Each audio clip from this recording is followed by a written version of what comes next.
आज मैं आप लोगों को बुद्ध और चतुपाल की कहानी सुनाता हूँ। एक बार भगवान बुद्ध चेतवन विहार में रह रहे थे और भिक्षु चतुपाल भगवान से मिलने के लिए आए थे। उनके आगमन के साथ उनकी दिन चर्चा और व्यवहार और गुणों की चर्चा भी हुई। भिक्षु चतुपाल अंधे थे। एक दिन विहार के कुछ भिक्षुओं ने कुछ मरे हुए कीड़ों को चतुपाल की कुटी से बाहर पाया। उन्होंने चतुपाल की निंदा करनी शुरू कर दी और उन्होंने जीवित प्राणियों की हत्या की। भगवान बुद्ध ने निंदा कर रहे उन भिक्षुओं को बुलाया और पूछा कि क्या तुमने भिक्षु को कीड़े मारते हुए देखा है? उन्होंने उत्तर दिया, नहीं। इस पर भगवान बुद्ध ने उस साधकों से कहा कि जैसे तुमने उन्हें कीड़े को मारते हुए नहीं देखा, वैसे ही चतुपाल ने भी उन्हें मरे हुए नहीं देखा और उन्होंने कीड़ों को जानबूझकर नहीं मारा, इसलिए उनकी निंदा करना उचित नहीं है। भिक्षुओं ने इसके बाद पूछा कि चतुपाल अंधे क्यों हैं? उन्होंने इस जन्म में और पिछले जन्म में क्या पाप किए हैं? भगवान बुद्ध ने चतुपाल से बारे में कहा कि वो पूर्व में जन्म के चिकित्सक थे।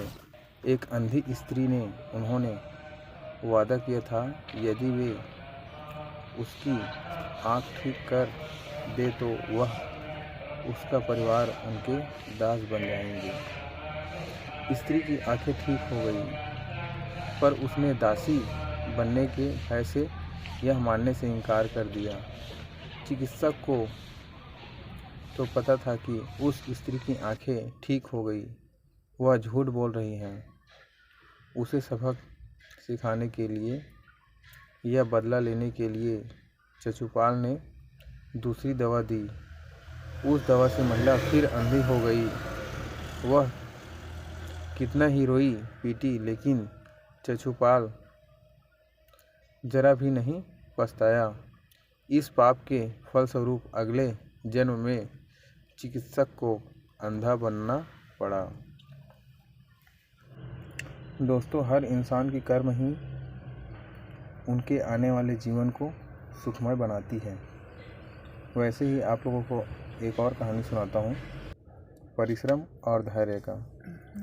एक बार भगवान बुद्ध अपने साथियों के साथ किसी गांव में उपदेश देने जा रहे थे। उस गांव से पूर्व ही मार्ग में उन लोगों को जगह जगह बहुत सारे गड्ढे खुदे मिले। बुद्ध के एक शिष्य ने उन गड्ढों को देखकर जिज्ञासा प्रकट की, आखिर इस तरह गड्ढे का खोदे होने का तात्पर्य क्या है? बुद्ध बोले, पानी की तलाश में किसी व्यक्ति ने इतने गड्ढे खोदे हैं। यदि वह धैर्यपूर्वक एक ही स्थान पर गड्ढे खोदता तो उसे पानी अवश्य मिल जाता, पर वह थोड़ी देर गड्ढा खोदता और पानी न मिलने पर दूसरा गड्ढा खोदना शुरू कर देता। व्यक्ति को परिश्रम करने के साथ धैर्य भी रखना चाहिए।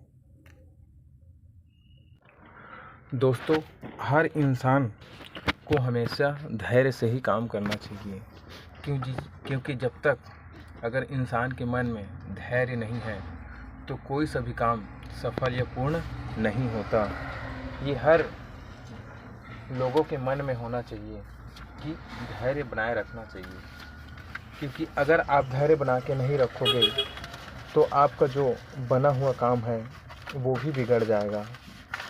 भगवान बुद्ध अपने शिष्यों को जीवन भर यही सिखाते गया कि परिश्रम करो और धैर्य रखो, क्योंकि धैर्य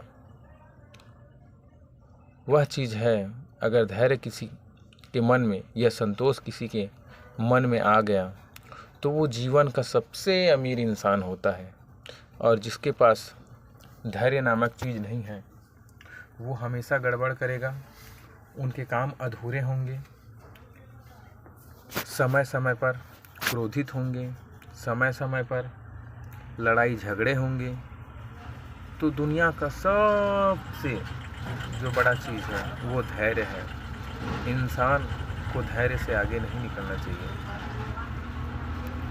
दोस्तों ये कहानी इसी धैर्य के लिए बनाया गया है